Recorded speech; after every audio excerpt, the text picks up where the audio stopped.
Hey everyone, just an update for Sim News. We have at about 12:30 a.m. We've gone well over a day over time at the COP negotiations, and many delegates have been working for about 65 hours straight.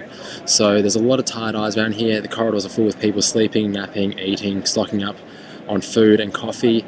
And also antidepressants, because the mood here is quite somber. That's not the hopeful, bright mood that we experienced at the end of last year's COP. Instead, it's a very tense mood here. Some people were quite fearful, others still retain some hope, but at the moment, no one's quite sure what's going to happen. Okay, so over the last few hours, we've had a number of plenaries, which are the main sessions where all nations come together and debate the larger issues, if you like, the overarching issues of the COP. So first up, we had the Kyoto Protocol Working Group. They pushed through to the COP their draft text. There were some serious reservations over the time period of the second commitment to the Kyoto Protocol. Some nations wanted the time commitment to end, the second commitment period to end at 2017. Others wanted to end at 2020.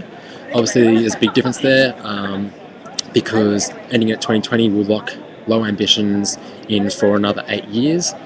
So, as Bolivia pointed out, there's a big difference between reducing emissions from 20% between now and 2017 and reducing emissions 20% between now and 2020. Completely different numbers, completely different figures, and completely different things to what the world needs. So there was big issues over that, but nonetheless, the mantra of most COPs now is don't let the perfect become the enemy of the good, and that became the mantra of the KP working group. There were also some issues over forestry, but thankfully those were pushed through, thankfully, for the progress of the COP.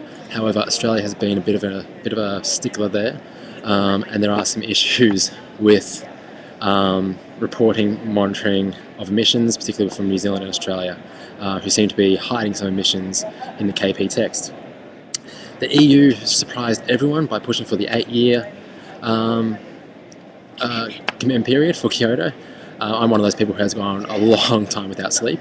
Sorry about this. And afterwards we moved on to the LCA text, the LCA working group, where a text was presented to the parties, the 194 nations, and the text was not warmly received. However, it did go through.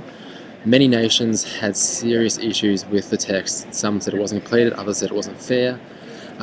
Developing nations as a whole were quite worried about some of the implications of the text, namely the removal of the common but differentiated responsibilities principle, one of the founding principles of the convention, which basically means that developed nations have more responsibility because they have historical emissions to account for, so they should be the first to reduce emissions.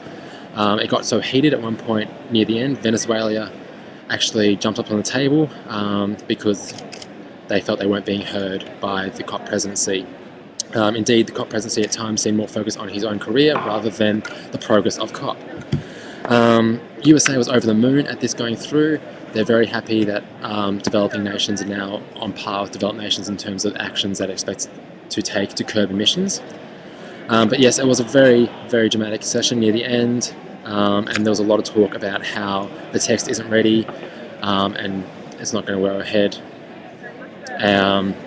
but it got pushed through.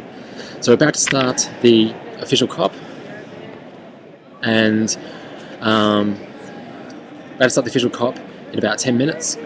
There's a lot of tired eyes here, a lot of people want this to get over and done with, but a lot of people also want to see a good outcome.